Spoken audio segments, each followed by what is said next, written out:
Method for controlling hives in South Australia. How? What do you use? Talcum powder. They don't like it. Shell-top pest strips used to work, but you can't get them anymore. No, because they're an organophosphate and they've been taken off the market. There is some birds that eat them. Follow-up that you've got to do. I mean, it's one thing to go in there and poison them once, but you'll find that if you're not doing the follow-ups, they're just going to keep coming back. And it boils down, for local governments, it boils down to the dollar. Once again, you've only got a certain amount of money to manage your bees and that. Generally, you look at your bees which are within personal space areas and that, which you tackle. To then start targeting larger trees, well, it's going to be a huge cost. And then because then you're sort of accepting the fact that you're going to manage them. So, it is. Yeah. Yep. Well, more people die each year from bees than spiders, snakes, sharks, crocs and jellyfish combined. So, and it's an anaphylactic reaction. Organochlorides used to be good. In fact, some people in other parts of the country use cattle ear tags, and literally they just pin it to the outside of the hive, and they are on organophosphate of some sort, and they can wipe out the hive as it stands, and while it's still there, it will stop and I can I'll give you some details about that later. Cuprex is often used. A permethrin-based powder works really well. The reason the powders work so well is they clog up the bees' spiracles so they can't breathe. But it's very short term. Once that talc gets damp and flattened down, it's no longer puffy, it's not going to work. And there are pheromones within each of these hives that will attract bees back. So you may, in fact, either have robber bees come to the hive stealing honey to take back to their own, or it will attract a bee queen saying, this site has worked really well before, let's start up another hive here as well. Let's continue on for a little. Oops, okay. From the point of view of pollinating crops, there's some very interesting research being undertaken at the moment at the Waite by Katja Hoggenborn, and she's looking at native blue-banded bees. And if people have a chance over the lunch hour, they might like to wander up to the corner of the Arboretum on this side, where she has constructed a bee wall. And her research with also Professor Mark Keller has shown that native bees are much better pollinators because they are buzz bees, and honeybees do not buzz, so that they produce a lot more seed set, and which has proven in taste tests with tomatoes that more seeds make for more flavour for a number of reasons and change the hormone structure of the plant. So fantastic. What we should be doing in orchards and in other crops is to be promoting the native bee. Absolutely. Rainbow lorikeets it's contentious whether they were here 170 years ago or not. It thought that they probably were, but they weren't here anywhere near the numbers they are today. They are probably the most common parrot here in Adelaide anyway. But even native species like these can become pest species in the wrong environment. Escapees in WA, where rainbow lorikeets were never found in Western Australia, they have become as big a problem as species like starlings or common miners over on the eastern states. So a pest species is just a species where it doesn't belong. And that's one we need to keep an eye on here. What impact is it having on other wildlife? Yes, it belongs here, but we've created an imbalance such that they have benefited and other species have suffered significantly. Well, not just orchards.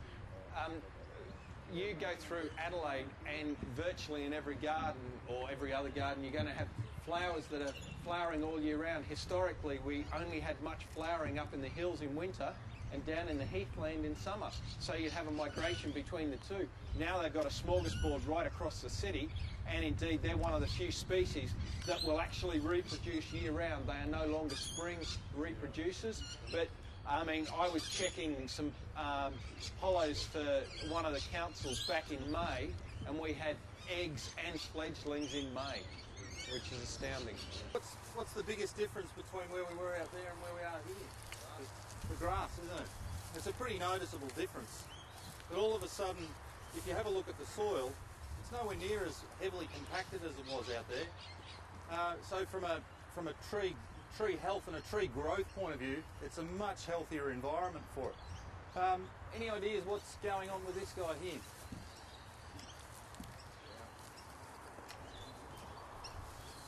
The boar is probably one of the biggest hitters with the rough bar. Sorry? Borers. Borers? Whereabouts are the borers? Bit of drought and drought problems.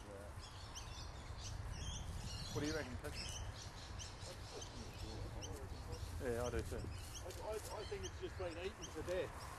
It's pretty typical of one tree that's just been overgrazed by a possum. From an arborist point of view, you have a look at it down low where there tends to be predators. The possums tend not to like to come down.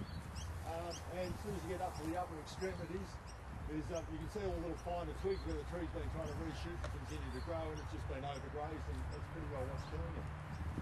So we were talking about this yesterday, James. From a possum management point of view, we've been managing a tree in Albury. It's called the hovel tree, and it's apparently the tree that human hovel carved into when they first crossed the Murray on their way to Victoria or to Victoria.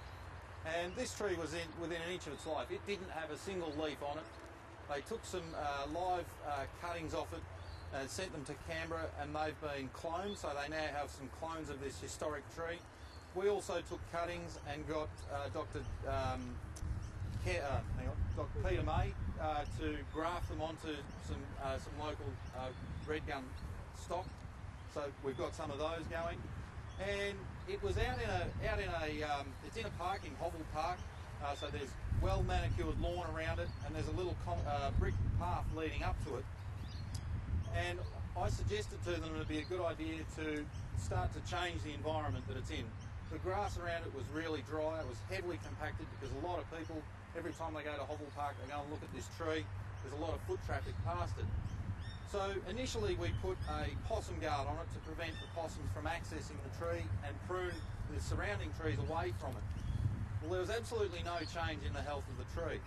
And when I went up to get cuttings for Peter May, I discovered there were 6 possums living in the tree, 4 in one hollow and 2 in another hollow. And following that, the local council got a bit more serious about extracting the possums from the tree. They got a much better guard around the base of the tree, and then they actually physically removed the possums from the tree. In addition to that, they sprayed the grass out and they mulched it probably 2 to 3 metres beyond the drip line of the tree, and they then planted it with dot and air, with fabaceae, with acacias through underneath it. Within 6 weeks, the tree was in full leaf, and if you go back to it today, you wouldn't know that it was ever touched.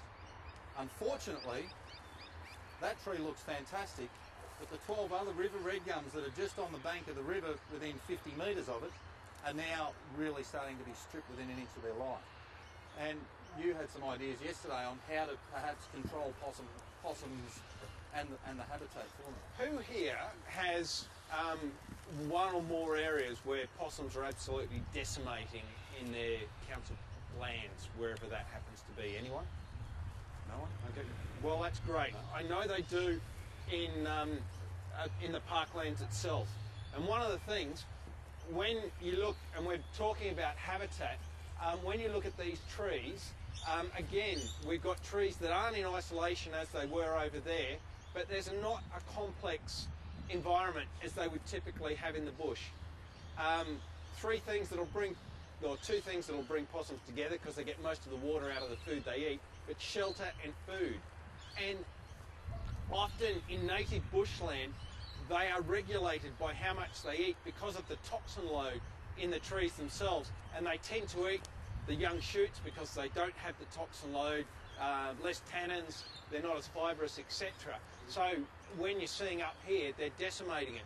The more variety they have, and thinking about planting out other things underneath, for example, blackwood and silver wattle are great things that possums love to eat. And if we can get a variety of things, they will move from one to another, because in natural bushland you see no impact from possums. But when we have 1 or 2 types of tree and they're restricted as to where they can move, they can absolutely mow them down. The other thing that came up in this conversation is typically in an average bushland, and the work is mainly being done in Victoria, but in a hectare you would get 17 hollow-bearing trees across a hectare. In pasture land or urban environments, it's down to typically a couple. Okay, so the resources or competition for resources is far greater. Hence, we have invasions of homes, roofs because of possums. They don't have anywhere else to go, so we need to try and look at our landscape in different ways.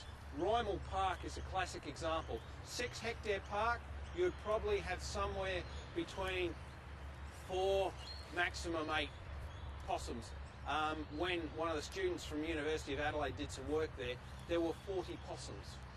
Okay, the trees across much of that parkland are getting hammered, and there are 2 reasons for that.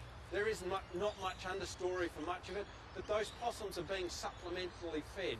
They're being supported by people coming into the parklands and feeding those possums at night. When I worked on Operation Possum a couple of years ago, one of the classic stories was there was a couple that had just finished their night clubbing or whatever they're doing and looking to go home at about 11 o'clock at night. They came across to the parklands and the woman realised she'd left her purse at the kebab shop, so she raced back, left her partner there with his kebab. He sat down beside a tree, started to eat it, went to sleep, flaked out on the ground. She came back within 5 minutes and there were 2 possums feeding out of his hand.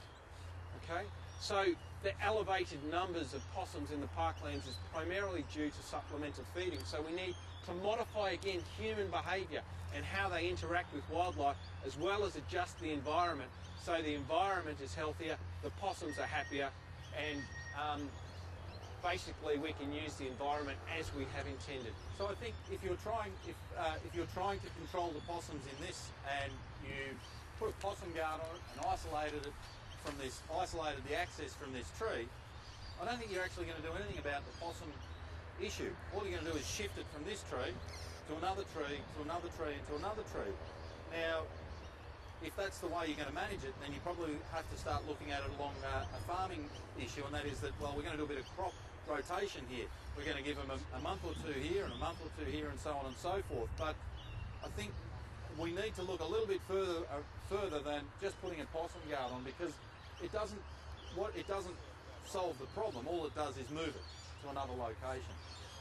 And so yeah, working with the animals and trying to come up with methods that will give us a long-term solution rather than a quick fix.